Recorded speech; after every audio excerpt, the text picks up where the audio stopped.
Welcome to A9 TV. ముందుగా headlines చూద్దాం. ఈ ఉదయమే ప్రింట్ అండ్ స్టేషనరీ కమిషనర్ గా బాధ్యతలు చేపట్టిన ఏబీ సాయంత్రానికి రిటైర్మెంట్ శుభాకాంక్షలు తెలిపిన ద్వారకా తిరుమలరావు పట్టాభి.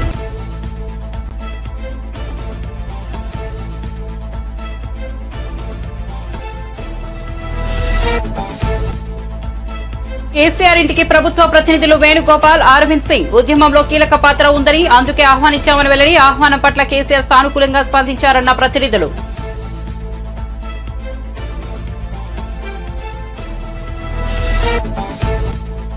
ఏపీ ప్రభుత్వ సలహాదారు సజ్జలపై కేసు నమోదు. నిబంధనలు పాటించే వాళ్లు కౌంటింగ్ ఏజెంట్కు అవసరం లేదన్న సజ్జల వ్యాఖ్యానించారంటూ వార్తలు.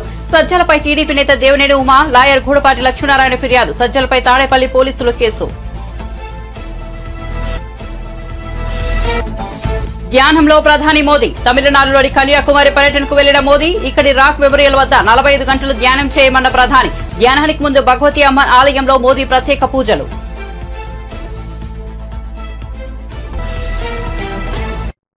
ఇక వార్త వివరాల్లోకి వెళ్తే సుదీర్ఘ న్యాయ పోరాటం చేసి ఎట్టకేలకు పోస్టింగ్ అందుకున్న ఏపీ సీనియర్ ఐపీఎస్ అధికారి ఏబీ వెంకటేశ్వరరావు ఈ సాయంత్రం ఉద్యోగ విరమణ చేశారు. క్వాట్ ఉత్తర్వులను సమర్థిస్తూ ఏపీ హైకోర్టు తీర్పు ఇచ్చిన నేపథ్యంలో ఏపీ ప్రభుత్వం ఏబీ వెంకటేశ్వరరావుకు పోస్టింగ్ ఇస్తుందా లేదా అనే ఉత్కంఠ ఈ ఉదయం వరకు కొనసాగింది. ఎందుకంటే ఏబీ వెంకటేశ్వరరావు మే 31 పదవి విరమణ చేయాల్సి ఉంది. అయితే ఆయనకు రాష్ట్ర ప్రభుత్వం ప్రింట్ అండ్ స్టేషనరీ కమిషనర్ గా పోస్టింగ్ ఇవ్వడంతో ఉత్కంఠకు తెరపడింది. ఈ ఉదయం విజయవాడలోని ముత్యాలంపాడు గవర్నమెంట్ ప్రెస్ లో ఏబీ వెంకటేశ్వరరావు కమిషనర్ గా బాధ్యతలు స్వీకరించారు. సాయంత్రానికి అదే హోదాలో గౌరవప్రదంగా ఉద్యోగ విరమణ చేశారు. పదవి విరమణ చేసిన ఏబీ వెంకటేశ్వరరావుకు APSRTC MD Dwaraka Tirumalarao, TDP నేత పట్టాభి తదితరులు శుభాకాంక్షలు తెలిపారు.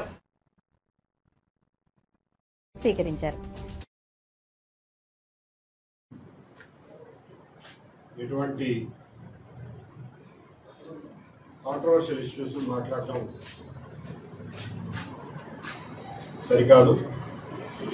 కాబట్టి పోస్టింగ్ ఆర్డర్స్ వచ్చాయి, జాయిన్ అయ్యాను, అంతవరకే పరిగెత్తుకుందాం. ప్రస్తుతానికి ఇన్నాళ్ళు నాతో ఉండి నాకు తోడుగా ఉండి ధైర్యం చెప్పి వెన్నంటి ఉన్న మిత్రులు, శ్రేయోభిలాషులు అందరికీ నేను ఎప్పటికీ రుణపడి ఉంటాను.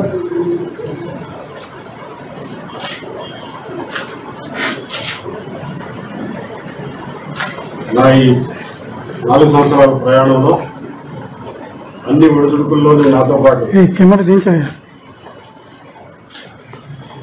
తోడుగా ఉన్నటువంటి నా కుటుంబ సభ్యులకి, మిత్రులకి, శ్రేయోభిలాషులకి, దేశ విదేశాల్లో ఉన్న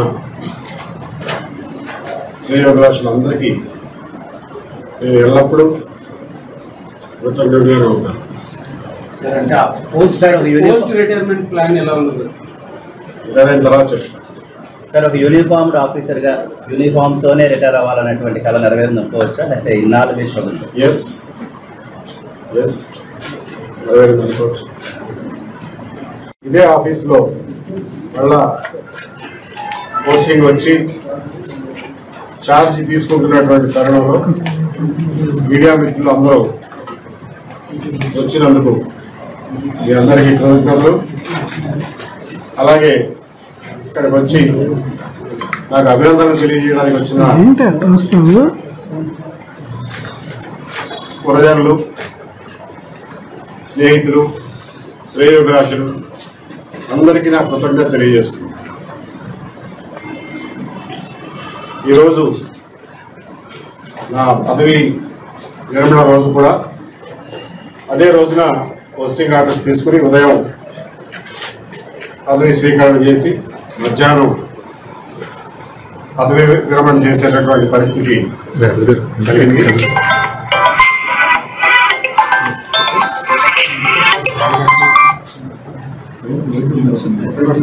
దీనికి కారణాలు ఏమైనప్పటికీ కూడా all is well that ends well. Thank you very much.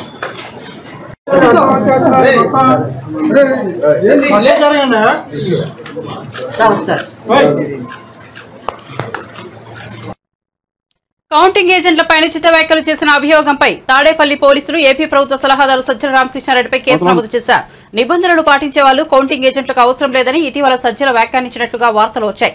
ఆయన కామెంట్స్ పై టీడీపీ నేత దేవినేని ఉమా, న్యాయవాది గూడపాటి లక్ష్మీనారాయణ గురువారం చేసిన ఫిర్యాదు మేరకు శుక్రవారం పోలీసులు కేసు నమోదు చేశారు. తెలంగాణ రాష్ట్ర దశాబ్ది ఉత్సవాలకు బీఆర్ఎస్ అధినేత కేసీఆర్ ను కాంగ్రెస్ ప్రభుత్వం ఆహ్వానించింది. ఈ మేరకు సీఎం రేవంత్ రెడ్డి ఆదేశాలతో నందినగర్లోని కేసీఆర్ ఇంటి ప్రభుత్వ ప్రతినిధులు వేణుగోపాల్, అరవింద్ సింగ్ వెళ్లారు. ఆవిర్భావ వేడుకలకు ఆయన ఆహ్వానించిన అనంతరం కేసీఆర్ నివాసం బయట వారు మీడియాతో మాట్లాడుతూ ఆహ్వాన పత్రికను అందించడంతో పాటు కేసీఆర్ కు సీఎం రేవంత్ రెడ్డి రాసిన లేఖను కూడా అందించినట్లు చెప్పారు. ఉద్యమంలో కేసీఆర్ పాత్ర ఉందని అందుకే ఆహ్వానించినట్లు చెప్పారు. ఆహ్వానం పట్ల కేసీఆర్ సానుకూలంగా స్పందించారని తెలిపారు. ముఖ్యమంత్రి ఆదేశాలతో ఉద్యమ నేతగా ఆయనను ఆహ్వానించామన్నారు. ఈ వేడుకలో కేసీఆర్ భాగస్వాములు అవుతారని భావిస్తున్నట్లు చెప్పారు. కాగా విపక్ష నేతగా ఉద్యమ భాగస్వామిగా కేసీఆర్ ను ఆహ్వానిస్తున్నట్లు ప్రభుత్వం వెల్లడించింది. చెప్పడం జరిగింది. వస్తారు వారు అనేటువంటిది ఇంత పెద్ద సందర్భము. ఆ రోజు శ్రీమతి సోనియా గాంధీ గారు ఇన్నేళ్ల కళని సాకారం చేసి తెలంగాణ ఇచ్చినటువంటి తల్లి కూడా ఈ ప్రోగ్రాంలో పార్టిసిపేట్ అవుతూ ఉంది. దీన్ని రాష్ట్ర ప్రభుత్వం అత్యంత ప్రతిష్టాత్మకంగా తీసుకొని అందరు స్టేక్ హోల్డర్స్ని కూడా ఇన్వాల్వ్ చేసి తెలంగాణ లోపల భాగస్వాములు అందరినీ కూడా ఇన్వాల్వ్ చేసి ఈ కార్యక్రమం రాష్ట్ర ప్రభుత్వం పెద్ద ఎత్తున చేస్తూ ఉంది. కవులు, కళాకారులు, అన్ని రంగాల వాళ్ళందరినీ కూడా దీంట్లో ఇన్వాల్వ్ చేస్తూ ఉన్నాం కనుక తప్పకుండా అందరూ పెద్ద ఎత్తున దీన్ని పార్టిసిపేట్ చేసే దిశలో వీరి భాగస్వామ్యం కూడా మాజీ ముఖ్యమంత్రి గారి భాగస్వామ్యం కూడా ఉంది కనుక వారిని సగౌరవంగా మేము ఆహ్వానించడం జరిగింది. వారు కూడా సానుకూలంగా స్పందించారు. తమిళనాడులోని కన్యాకుమారిలో ప్రధాని నరేంద్ర మోదీ ధ్యానం కొనసాగుతోంది. స్వామి వివేకానంద ధ్యానం చేసిన వివేకానంద రాక్ మెమోరియల్లో మోదీ మెడిటేషన్ కొనసాగిస్తున్నారు. గురువారం సాయంత్రం సముద్రంలోకి వెళ్లిన ఆయన శనివారం మధ్యాహ్నం వరకు అంటే దాదాపు 45 గంటల పాటు ఇక్కడే రేయింబవళ్లు ధ్యానం చేయనున్నారు. అంతకుముందు తాను పోటీ చేస్తున్న వారణాసి లోక్సభ స్థానంలో ప్రచారం ముగించుకున్న ప్రధాని నరేంద్ర మోదీ తమిళనాడులోని కన్యాకుమారి చేరుకున్నారు. అక్కడ ఆయన ముందుగా భగవతి అమ్మన్ ఆలయంలో ప్రత్యేక పూజలు చేశారు. అమ్మవారికి ప్రదక్షిణ చేసి కొబ్బరికాయ, అరటిపండ్లు సమర్పించారు.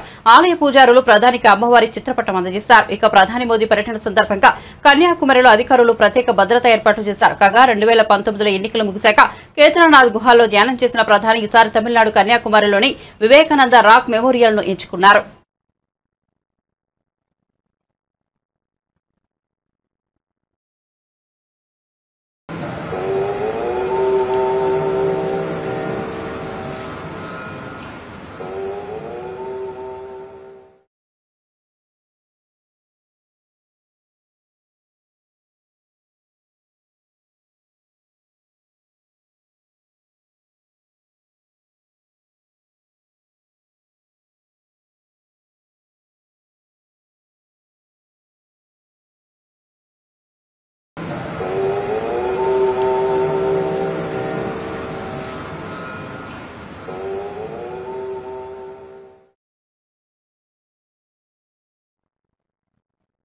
కేసీఆర్ పై దుష్ప్రచారం చేస్తున్న పలు మీడియా ఛానళ్లపై బీఆర్ఎస్ పార్టీ ఫిర్యాదు చేసింది. బంజారాహిల్స్ లోని పోలీస్ స్టేషన్ లో పార్టీ తరపున బాల్కసుమార్ ఫిర్యాదు చేశారు. లిక్కర్ స్కామ్ కేసులో కేసీఆర్ ఇమేజ్ దెబ్బతీసేలా ఏబీఎన్, ఆంధ్రజ్యోతితో పాటు పలు మీడియా ఛానళ్లు అసత్య ప్రచారం చేశారని ఫిర్యాదులో పేర్కొన్నారు. అనంతరం హైదరాబాద్ లోని తెలంగాణ భవన్ లో బాల్కసుమార్ మీడియాతో మాట్లాడారు. 2 టర్ములు తెలంగాణ ప్రజల ఆశీర్వాదంతో అద్భుతంగా తెలంగాణ ప్రజల సంక్షేమం, అభివృద్ధి కోసం కష్టపడి నిరంతరం తపన కొద్ది పనిచేసినటువంటి నాయకుడు. ఒక 50 సంవత్సరాల పాటు సుమారు 5 దశాబ్దాలకు పైగా భారత రాజకీయాల్లో, అదేవిధంగా ఉమ్మడి ఆంధ్రప్రదేశ్ రాష్ట్ర రాజకీయాల్లో, తెలంగాణ రాష్ట్ర రాజకీయాల్లో తనదైన పాత్ర పోషించినటువంటి వ్యక్తి. కాబట్టి అటువంటి కేసీఆర్ గారి ఇమేజ్ను, కేసీఆర్ గారి వారి ఔన్నత్యాన్ని, వారి విశిష్టతను తక్కువ చేసే విధంగా ఇష్టం వచ్చినట్టుగా నిరాధారమైనటువంటి వార్తల్ని ప్రసారం చేయొద్దని ఈ సందర్భంగా నేను ఆయా న్యూస్ ఛానల్స్ని కోరుతా ఉన్నా. ఇవాళ ప్రజాస్వామ్యంలో 4th ఎస్టేట్ అంటారు మీడియాను. మరి ప్రతిపక్షంగా ఉన్న బీఆర్ఎస్ పార్టీకి ప్రజల కోసం, ఈ ప్రాంత అభివృద్ధి కోసం అధికార పక్షంపై వాళ్ళు ఎన్నికల సందర్భంగా ప్రజలకు ఇచ్చినటువంటి మాటల్ని నిలబెట్టుకోవాలనేటటువంటి అంశంపై మేము చేస్తున్నటువంటి పోరాటానికి, కార్యక్రమాలకు మద్దతుగా నిలబడి ప్రజల గొంతుకగా ఉండి ప్రజాస్వామ్యాన్ని ఈ రాష్ట్రంలో పరిరక్షించాల్సినటువంటి బాధ్యత ఈ మీడియా తీసుకోవాలి. అబద్ధాలను ప్రసారం చేయడం, అవాస్తవాలను ప్రసారం చేయడం, కేసీఆర్ గారి మీద కోపం కొద్ది కొంతమంది ఏదో చేస్తే దాన్ని ప్రచారం చేయడం, ఈ రకమైనటువంటిది ఇది మంచిది కాదు. ఈ పద్ధతి మానుకోవాలని చెప్పి కూడా నేను హితవు పలుకుతా ఉన్నా. డెఫినెట్గా బీఆర్ఎస్ పార్టీ నిర్ణయం తీసుకున్నది. రాబోయే రోజుల్లో కూడా మేము రాజ్యాంగానికి లోబడి చట్టబద్ధంగా లీగల్ ఫైట్ ఖచ్చితంగా అవి న్యూస్ ఛానల్స్ అయినా అవి పేపర్లైనా సోషల్ మీడియాకి సంబంధించినటువంటి అంశాలైనా డెఫినెట్గా కేసీఆర్ గారి ఇమేజ్ కానీ బీఆర్ఎస్ పార్టీ నాయకుల ఇమేజ్ దెబ్బతీసే విధంగా ఎవరు కూడా తప్పుడు వార్తలు తప్పుడు స్టోరీలు ఏవి కూడా ప్రసారం చేసినా తప్పుడు కథనాలు ఏవి కూడా ఇచ్చినా ఖచ్చితంగా మేము ఫైట్ చేయాలని చెప్పి నిర్ణయించుకున్నాం. ఈ విషయంలో ఎవరిని విస్మరించము, వదిలిపెట్టబోము. ఖచ్చితంగా చట్టపరంగా మాకున్నటువంటి రాజ్యాంగపరమైనటువంటి హక్కుల్ని న్యాయపరంగా మేము వినియోగించుకుంటాం. సో నేను మళ్ళొక్కసారి కూడా కోరుతా ఉన్నా, సో ఇటువంటి మానుకోవాలని చెప్పి సదరు మీడియా సంస్థల్ని కోరుతా ఉన్నా. మేము పోలీస్ శాఖ వారిని కూడా ఇందాక కోరినాం. మేము అక్కడ బంజారాహిల్స్ పోలీస్ స్టేషన్లో కంప్లైంట్ ఇచ్చినప్పుడు ఖచ్చితంగా ఇటువంటి కంట్రోల్ చేయాలి. మేము ఇచ్చినటువంటి పిటిషన్ను స్వీకరించి వివిధ సెక్షన్లలో మేము మెన్షన్ చేసినాం. ఏ రకంగా వాళ్ళు తప్పుడు వార్తలు ప్రసారం చేసిర్రు, ఏ రకంగా ఉద్దేశపూర్వకంగా కేసీఆర్ గారి ఇమేజ్ని దెబ్బతీయాలని చెప్పి కుట్రపూరితంగా ఈ రకంగా చేసిర్రో సెక్షన్స్ కూడా మేము మెన్షన్ చేసి మరి ఇచ్చినాం. సో వాటి ప్రకారం చర్యలు తీసుకోవాలని చెప్పి కూడా మేము కోరడం జరిగింది. సో భవిష్యత్తులో ఇటువంటి జరగకుండా పోలీస్ యంత్రాంగం కూడా తమ వంతు పాత్ర పోషించాలని చెప్పి కోరడం జరిగింది. సో అంతిమంగా డెఫినెట్గా బీఆర్ఎస్ పార్టీ ఒక ప్రధాన ప్రతిపక్షంగా ఈ రాష్ట్రంలో ప్రభుత్వం ప్రజలకు ఇచ్చినటువంటి హామీలను నిలబెట్టుకోవడానికి ప్రభుత్వంపై పోరాటం చేస్తూనే తెలంగాణను తెచ్చిన పార్టీగా, తెచ్చిన తెలంగాణను 10 ఏళ్ళు బ్రహ్మాండంగా అభివృద్ధి దిశగా దేశానికే తలమానికంగా తీర్చిదిద్దినటువంటి పార్టీగా తెలంగాణ అస్తిత్వం కోసం, తెలంగాణ సంస్కృతి పరిరక్షణ కోసం, తెలంగాణ ప్రాంత ప్రయోజనాలు, తెలంగాణ ప్రజల హక్కుల కోసం నిరంతరం కేసీఆర్ గారి నాయకత్వంలో ఈ పార్టీ ఎవరెన్ని కుట్రలు చేసినా, ఎవరెన్ని తప్పుడు కథనాలు సృష్టించినా, ఎవరెన్ని వ్యక్తిత్వాలను దెబ్బతీసే మా నాయకుల వ్యక్తిత్వాలను దెబ్బతీసే ప్రయత్నాలు చేసినా మా పోరాటాన్ని ఖచ్చితంగా కొనసాగిస్తాం. నేను మీడియాను కూడా కోరుతా ఉన్నా, ప్రజాస్వామ్యంలో మీరు 4th ఎస్టేట్, డెఫినెట్గా మీరు కూడా సహకరించండి. అందరం కూడా కలిసి రాష్ట్ర ప్రజలకు ప్రయోజనం కలిగే విధంగా, రాష్ట్రం మంచిగా ముందుకు సాగే విధంగా ప్రతిపక్షంగా, అదేవిధంగా మీడియా ప్రజాస్వామ్యంలో 4th ఎస్టేట్గా కలిసి పనిచేద్దామని చెప్పి కూడా నేను కోరుతా ఉన్నాను. Thank you. వినిపిస్తుంది ఆడియో? ఓకేనా? మొన్న ఢిల్లీ కేసీఆర్ ను కాపాడేందుకు బీజేపీ ప్రయత్నిస్తోందని, అందులో భాగంగానే సీబీఐ విచారణ కోరుతోందని ఎమ్మెల్సీ జీవన్ రెడ్డి విమర్శించారు.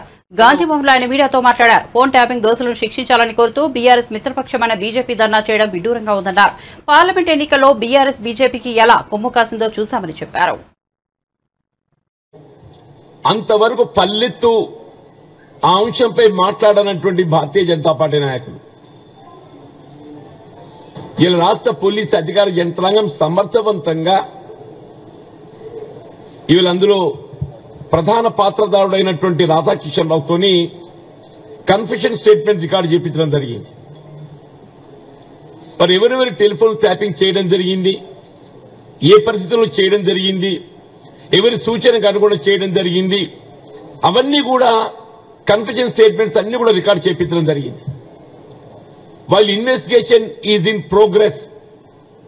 దాన్ని ఏదైతుందో ఏ విధంగా నిలువరింప చేయాలనే తలంపుతో ఏదైతుందో నిన్నటి పార్లమెంట్ ఎన్నికల్లో మనకు తెలియంది కాదు బీఆర్ఎస్ పార్టీ ఏ విధంగా బీజేపీకి కొమ్ము కాసిందో, ఏ విధంగా బీఆర్ఎస్ పార్టీ బీజేపీకి కొమ్ము కాసిందో దానికి ప్రతిగా బీజేపీ ప్రత్యుపకారం ఏదైతున్నదో బీఆర్ఎస్ అధ్యక్షుడు కేసీఆర్ గారిని ఈ నేరంకి వెళ్లి బెయిల్అవుట్ చేయాలి, ఏ విధంగా కాపాడాలనేటువంటి ఒక తాపత్రయంతో ఈ అంశాన్ని పక్కదారి పట్టింపు చేయాలనేటువంటి ఒక ఆలోచనతో ఈ నిరసన దీక్షలు చేస్తుంటే యావత్ రాష్ట్ర ప్రజానికే గమనిస్తుందని చెప్పి అంటున్నాను. రాష్ట్రంలో ప్రభుత్వం ఏర్పడి దాదాపు 5 మాసాలు గడుస్తుంది, 5-6 మాసాలు గడుస్తుంది. వీళ్ళ కాళేశ్వరం ప్రాజెక్టు సంబంధించి వీళ్ళ కేంద్ర ప్రభుత్వ ఏజెన్సీస్ తోని దాన్ని విచారణ చేపించడమే కాకుండా జ్యుడిషియల్ ఎంక్వైరీ ఆర్డర్ చేయడం జరిగింది. వీళ్ళ సంబంధిత వ్యవహారంపై చర్యలు తీసుకోపోబోయే ముందు వాస్తవానికి అనుగుణంగా ఏదైతుందో చర్యలు ఉండాలన్నట్టుగా భావన తలంపుతోని న్యాయ విచారణ ఆదేశించడం జరిగింది. న్యాయ విచారణ నిష్పక్షపాతంగా ఉంటుంది, బాధ్యులపై చర్యలు తీసుకోవడానికి ఏదైతుందో మనకు ఆస్కారం ఉంటుందనే భావనతోని జ్యుడిషియల్ ఎంక్వైరీ ఇస్తే కాళేశ్వరం ప్రాజెక్టుపై చర్యలు లేవు. ఇంకా నాకు అర్థమే కాదా అని చెప్పంటున్నాను నేను. నువ్వు ఎంతవరకు సిబిఐని ఏదైతుందో ఇలా భారతీయ జనతా పార్టీ ఇవాళ ఒక వాళ్ళ ఏజెన్సీగా మరల్చుకోవాలని ఒక భావంతో ఏమనంటే సిబిఐ ఎన్ఫోర్స్మెంట్ డైరెక్టరేట్ నేరం ఆపాదించాలి, లొంగ తీసుకోవాలి, పార్టీలో కలుపుకోవాలి. అంటే వాస్తవాన్ని గమనించాలని చెప్పంటున్నాను నేను. ఇలా మీరు కేసీఆర్ను ఈ టెలిఫోన్ ట్యాపింగ్ తప్పించాలని చెప్పని ఎన్ని కుట్రలు కుతంత్రాలు చేసినా గానీ కేసీఆర్ తప్పించడం మీ తరం కాదు అని చెప్పంటున్నాడు. కేసీఆర్ నిండా పూరుకుపోయిండు. అందులో టెలిఫోన్ ట్యాపింగ్ వ్యవహారంలో కేసీఆర్ నిండా పూరుకుపోయిండు. ఆయన కాపాడడం మీ తరం కాదు కదా, ఎవరి తరం కాదు అని చెప్పంటున్నాను నేను. కేసీఆరే కాదు, ఆయన ప్రభుత్వంలో ఆయనకు దీనికి అనుబంధంగా ఎవరెవరు ఉన్నా కానీ అందరినీ వెలికి తినదొద్దని చెప్పంటున్నాను. దయచేసి ఏదైతున్నదో మీరు బిఎల్ సంతోష్ 2 సంవత్సరాలు గడిచిందయా. 2 సంవత్సరాలకి వెళ్ళి ఏదైతుందో నువ్వు ఎప్పుడైతే కేసీఆర్ గారు బిఎల్ సంతోష్ కుట్రపూరితంగా నేరంలో ఇరికించాలని చెప్పి ప్రయత్నం చేసినని చెప్పని మీరు భావిస్తున్నారో మరి ఎందుకు దాన్ని నిలువరింపజేయలేకపోయారు? ఎందుకు వాస్తవాలు వెలికి తీయలేకపోయారు? అంటే మీ సమర్థత ఎంత కనబడుతుంది కదా. ఇవాళ ఏదైతున్నదో ఇవాళ భారతీయ జనతా పార్టీ కేంద్ర ప్రభుత్వ సమర్థత ఎంత అనేది కనబడుతుందని చెప్పి అంటున్నా. స్వయంగా మీ అధినాయకుడిని కేసులో ఇరికించే ప్రయత్నం చేయడం జరిగింది కుట్రపూరితంగా చెప్పని మీరు ఎప్పుడైతే భావిస్తున్నారో ఆ కుట్రలు ఛేదించి వైఎస్ జగన్మోహన్ రెడ్డి మరోసారి ముఖ్యమంత్రి కాబోతున్నారనే దుగ్ధతో రామోజీరావు పచ్చబీడి అసైడ్ భూములపై రాతలు రాస్తున్నారని రాష్ట్ర సాంఘిక సంక్షేమ శాఖ మంత్రి మేరుగ నాగార్జున మండిపడ్డారు. ఆయన గురువారం తాడేపల్లిలోని వైఎస్ఆర్సీపీ కేంద్ర కార్యాలయంలో మీడియాతో మాట్లాడుతూ దళితులకు వారి భూములపై హక్కులు కల్పించాలని సీఎం జగన్ చట్టం తెచ్చారని, అది కూడా 2003కు ముందే ఉన్న భూములపైనే హక్కులు కల్పించారని తెలిపారు. ఇదంతా పారదర్శకంగానే చేశారన్నారు. దాడులు, అఘాయిత్యాలు, అమానుషాలు వైఎస్ఆర్ కాంగ్రెస్ పార్టీ కేడర్ మీద ఇష్టారాజ్యంగా దాడులు చేయించి వ్యవస్థలను చేతిలో పెట్టుకొని ఎన్నికలు జరిగిన నేపథ్యంలో కొత్త ఆలోచనకు వచ్చేశారు.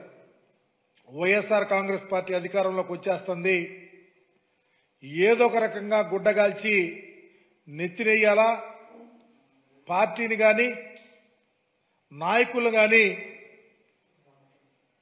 ఏదో ఒక రకంగా వారి మీద బురద జల్లాలని ఒక ఆలోచన తప్ప తెలుగుదేశం పార్టీకి కానీ తెలుగుదేశం పార్టీకి సపోర్ట్ చేస్తున్నటువంటి మీడియా సంస్థలు కానీ ఎక్కడా వెనుకాటల్లా. ఇదిగో లక్షల ఎకరాల అసైన్మెంట్ భూములు కొట్టేసేందుకు కుట్ర అంట. నేను అడుగుతా ఉన్నా, సిగ్గట్టా లేదు ఈ పత్రిక యజమానికి అడుగుతా ఉన్నా. దేశంలో పర్టికులర్గా కంబైన్డ్ రాష్ట్రంలో ఆంధ్రప్రదేశ్ రామోజీ ఫిల్మ్ సిటీకి సంబంధించి నీ ఫిల్మ్ సిటీలో దళితుల భూములున్నాయి, నువ్వు అప్పళంగా కొట్టేశావు. ఏ రోజన్నా నువ్వు ఈ పత్రికలో ఎందుకు రాయలేకపోయావని అడుగుతా ఉన్నా. జగన్మోహన్ రెడ్డి గారు అసైన్మెంట్ చట్టాన్ని తీసుకుంది ఆషామాషిగా తీసుకోలా. 2003కి ముందు 20 సంవత్సరాలకు ముందు ఏ దళితుడైతే భూమిని పండించుకుంటా ఉన్నాడో, వారి పేరు మీద ఉందో దానికి ఒక ప్రత్యేకమైన చట్టం తెచ్చి ఒకవేళ ఎవరైనా మధ్యలో దానిని రాయించుకున్నా 20 సంవత్సరాలు అయిపోయిన తర్వాత అదే దళితుడకు దానిని అసైన్ చేసి వాళ్ళకు హక్కు కల్పించాడు. మీరు రాసిన వెర్రి రాతలకు ఎవరో వాళ్ళు చేయించుకున్నారు, వీళ్ళు చేయించుకున్నారు లేకపోతే అని చెప్పి రాస్తే అవి కాదు. 20 ఇయర్స్ కంప్లీట్ అవ్వాలా. మరలా ఏ దళితుడికైతే అసైన్ చేసిందో ఆ దళితుల పేరు మీద వస్తే వాళ్ళు అమ్ముకోవచ్చు, ఎవరైనా కొనుక్కోవచ్చు. ఏదో నాగార్జున ఇంకొకళ్ళో రాయించుకున్నారు చెప్తా ఉన్నారే, అవన్నీ అభూత కల్పనలు. మేము చెప్తా ఉన్నాం, ఎవరు రాయించుకున్నా చట్టానికి లోబడి రిజిస్ట్రేషన్ అవ్వాల్సిందే. మీకులాగా రాజధాని ప్రాంతంలో చంద్రబాబు నువ్వు నీ అంటుకో 4,000 కోట్ల రూపాయలు ఖరీదు చేసే దగ్గర 1,100 ఎకరాలు తెలంగాణ రాష్ట్ర చిహ్నంలో అమరవీరుల స్తూపం ఉంటే కేటీఆర్ కు అభ్యంతరం ఏమిటని T Congress working president Mahesh Kumar Goud ప్రశ్నించారు. ఆయన గాంధీభవన్లో మీడియాతో మాట్లాడుతూ బీఆర్ఎస్ ను కేసీఆర్ ను నమ్మే స్థితిలో ప్రజలు లేరని అన్నారు. ప్రజల ఆకాంక్షల మేరకే ప్రభుత్వ పాలన ఉంటుందని మహేష్ కుమార్ గౌడ్ పేర్కొన్నారు. స్పోక్స్ పర్సన్ అందరు కలిసి వాళ్ళ ఘనత కేసీఆర్ కుటుంబ సభ్యులది. 10 ఏళ్లుగా నీళ్ల పేరిట భూముల పేరిట విచ్చలవిడిగా దోపిడీకి పాల్పడినందున వారిని ప్రజలు తిరస్కరించి ప్రజాస్వామ్య పద్ధతిలో ఇవాళ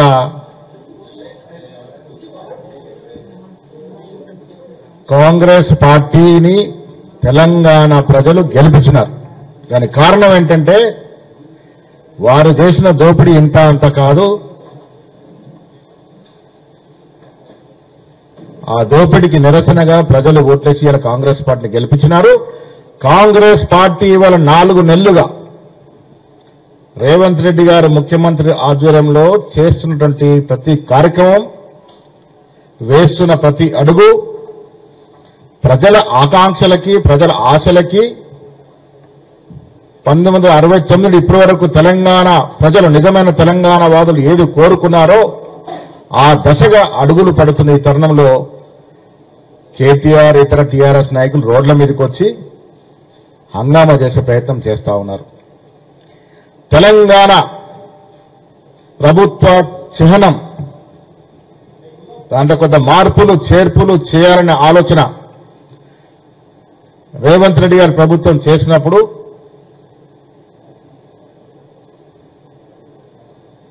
తెలంగాణ ఎంబ్లంలో చిహ్నంలో అసలు తెలంగాణ రావటానికి కారకులైనటువంటి ఉద్యమకారులు, ఆనాడు ప్రాణాలు అర్పించినటువంటి విద్యార్థులు, నిరుద్యోగులు,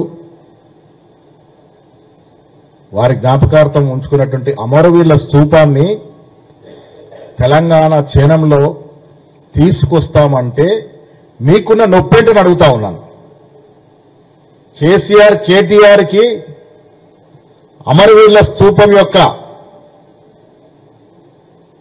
ఆకారాన్ని తెలంగాణ ప్రభుత్వం రూపొందించే చిహ్నంలో పెడతానంటే మీకున్న కడుపు నొప్పి ఏమిటని అడుగుతా ఉన్నాను. అమరవీరుల స్తూపం యొక్క ఆకారాన్ని ఎందుకు పెట్టకూడదని అడుగుతా ఉన్నాను. ఎందుకు ఇంత నానా యాగి చేస్తా ఉన్నారు మీరు? వారి వల్లే కదా తెలంగాణ వచ్చింది. ఆ అమరుల త్యాగాల వల్ల తెలంగాణ వచ్చింది. ఆ అమరులు స్మరించుకునే విధంగా ఆ అమరుల స్తూపాన్ని తెలంగాణ చిహ్నంలో జత చేస్తే మీకున్న నొప్పేంటి, బాధ ఏంటి? ఎందుకింత నానా యాగి మీరు చేస్తా ఉన్నారన్న మాట అడుగుతా ఉన్నాను. దీనికి కారణం మాకు అర్థమవుతుంది ఏంటంటే అమరవీరుని స్మరించుకుంటే ఇప్పటి వరకు చేవెళ్ల బీజేపీ ఎంపీ అభ్యర్థి కొండా విశ్వేశ్వరరెడ్డి కీలక వ్యాఖ్యలు చేశారు. శుక్రవారం ఆయన మీడియాతో మాట్లాడుతూ 2017 కంటే ముందు నుంచే ఫోన్ వ్యవహారం నడుస్తోందని కీలక ఆరోపణలు చేశారు. ఈ విషయంలో బీఆర్ఎస్ పార్టీని డిజాల్వ్ చేయాలని ఈసీకి లేఖ రాస్తా అని కీలక ప్రకటన చేశారు. ఫోన్ ట్యాపింగ్ వ్యవహారంలో సీఎం రేవంత్ రెడ్డి కూడా బాధితులే అని గుర్తు చేశారు. నిందితులను శిక్షించకపోతే బీఆర్ఎస్ కాంగ్రెస్ కు మధ్య ఒప్పందం ఉందని ప్రజలకు తెలిసిపోతుందని అన్నారు. నిందితులు ఎవరో తెలిసాక కూడా మౌనం మంచిది కాదని హితవు పలికారు. దీని మీద మా హక్కే ఉండని అది వాళ్లకు నెత్తిలకెక్కిపోయింది. కానీ ఈరోజు మనం ఫోన్ ట్యాపింగ్ గురించి వింటున్నాము. అది నిన్న మొన్న కాదు, అది 2017 కంటే ముందు నుంచే జరుగుతున్నది. అప్పుడే వాళ్ళు ఫోన్ ట్యాపింగ్ ద్వారా మరి ఎన్నో సర్వేల ద్వారా అప్పుడే తెలిసిపోయింది ఏంటంటే టీఆర్ఎస్ పార్టీ ఓడిపోతుంది. అందుకే ఎంతో మందిని హింసించిండ్రు, ఎంతో మందిని బైండ్ ఓవర్లు చేసిండ్రు, ఫోన్ ట్యాపింగ్లు చేసి అది కూడా ఎట్టి పరిస్థితులు ఓడిపోతామని మొట్టమొదటి తెలంగాణ ప్రభుత్వము 5 ఏళ్లు కూడా పాలించలేకపోయినరు. అది ముందస్తు ఎలక్షన్స్ పెట్టుకున్నారు ఆ భయానికి.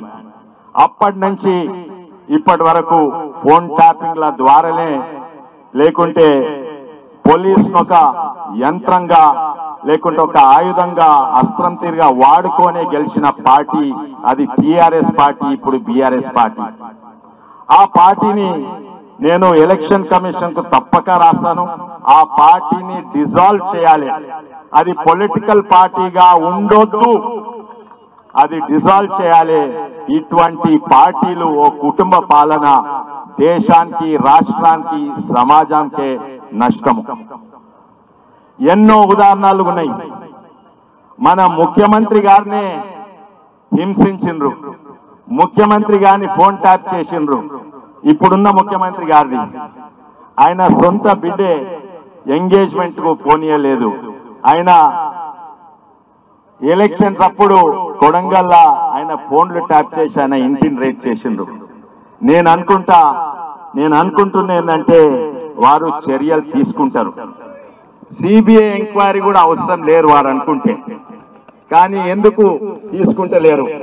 ఇంకా కొంచెం సమయం పడితే సమయం పడని గాని మా మీద ఆరోపణ పెట్టిండ్రు, మీరు కవితను జైలు లేదు, అందుకే మీరు పొత్తున్నది టిఆర్ఎస్ బిఆర్ఎస్ ఇంకా బీజేపీ మధ్యలో. ఇప్పుడు ప్రజలు అనుకోరా మీకు కూడా పొత్తుంది, అందుకే అసలుకు మెయిన్ నిందితుడు ఎవరు? వాడుకున్న పోలీస్ కాదు, ఇది సీఎం గారి కుమారుడే వాడుకున్నారు. వాళ్ళే A1 చేయాలని నేను అనుకుంటున్నాను.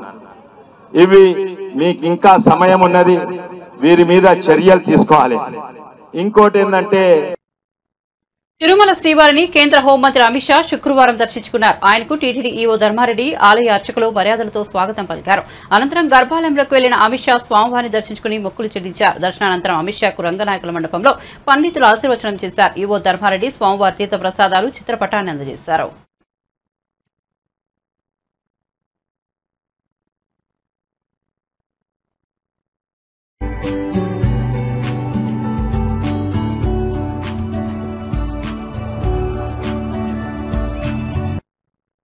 రెండు రోజుల ముందే కేరళ తీరాన్ని తాకిన నైరుతి రుతుపవనాలు ముందుకు కదిలేందుకు అనుకూల పరిస్థితులు ఉన్నాయని భారత వాతావరణ సంస్థ వెల్లడించింది. ఏపీలో ప్రస్తుతం అత్యధిక వేడిమి నెలకొందని, రుతుపవనాల ఆగమనానికి ముందు ఉష్ణోగ్రతలో పెరుగుదల సహజమేనని ఐఎండీ వివరించింది. మరో 2-3 రోజుల పాటు ఏపీలో అత్యధిక ఉష్ణోగ్రతలు కొనసాగుతాయని పేర్కొంది. జూన్ 5లోపు రాష్ట్రంలోకి రుతుపవనాలు ప్రవేశిస్తాయని వెల్లడించింది. ప్రస్తుతం నైరుతి రుతుపవనాలు కేరళ, ఈశాన్య రాష్ట్రాల్లో విస్తరించాయని ఐఎండీ తాజా బులెటిన్లో తెలిపింది. బులెటిన్ ముగించే ముందు హెడ్లైన్స్ మరోసారి చూద్దాం. ఈ ఉదయమే ప్రింట్ అండ్ స్టేషనరీ కమిషనర్ గా బాధ్యతలు చేపట్టిన ఏబీ, సాయంత్రానికి రిటైర్మెంట్ శుభాకాంక్షలు తెలిపిన ద్వారకా, తిరుమలరావు, పట్టాభి.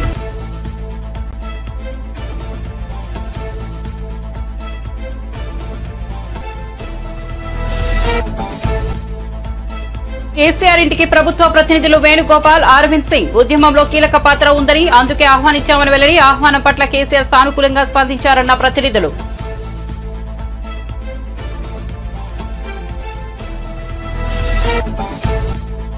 ఏపీ ప్రభుత్వ సలహాదారు సజ్జలపై కేసు నమోదు. నిబంధనలు పాటించే వాళ్లు కౌంటింగ్ ఏజెంట్గా అవసరం లేదన్న సజ్జల వ్యాఖ్యానించారంటూ వార్తలు. సజ్జలపై టీడీపీ నేత దేవినేని ఉమా, లాయర్ గూడపాటి లక్ష్మీనారాయణ ఫిర్యాదు. సజ్జలపై తాడేపల్లి పోలీసులు కేసు.